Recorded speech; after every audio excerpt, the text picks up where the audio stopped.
একটা হত্যা মামলায় সাবেক কলঙ্কিত অযোগ্য এবং স্বৈরাচারের দূষর এবিএম কাইরুল হককে বিজ্ঞ আদালতে গ্রেফতার করে আনা হয়।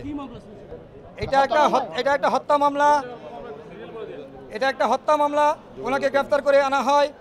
বিজ্ঞ আদালত সকলের প্রসিকিউশনের বক্তব্য শুনেন এবং অন্যান্য ক্ষুব্ধ আইনজীবীরাও বক্তব্য দেন, সিনিয়র নেতারাও বক্তব্য দেন। আজকে আমরা বিজ্ঞ আদালতে বলেছি যে এই কাইরুল হক বিচারপতি হওয়ায় বিচারাঙ্গনকে কলঙ্কিত করেছে।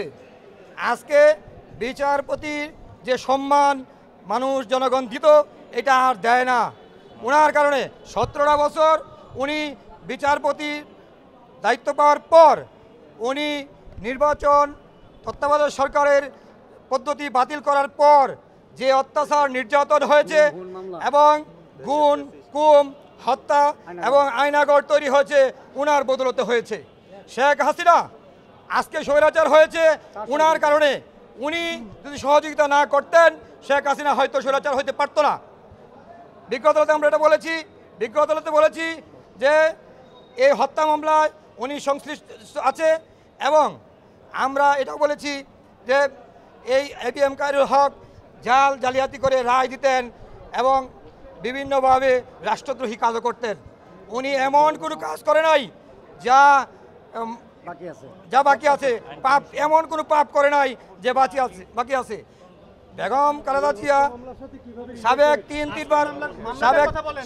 তিনবার প্রধানমন্ত্রী, ওনাকে জোর করে এ আইনের দোহাই দিয়ে জাস্টিসের পাওয়ার ইউজ করে বাসা থেকে বের করে দেয়, উচ্ছেদ করে দেয়।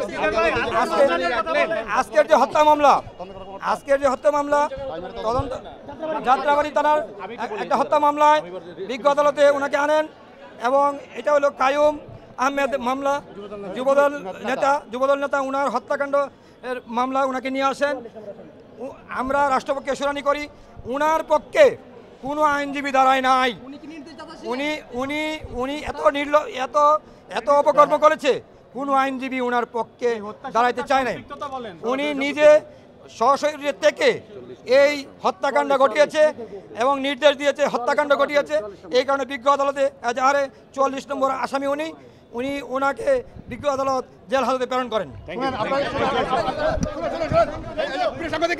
আপনারা জানেন এই হত্যা মামলায় আমাদের অনেক পেশাদার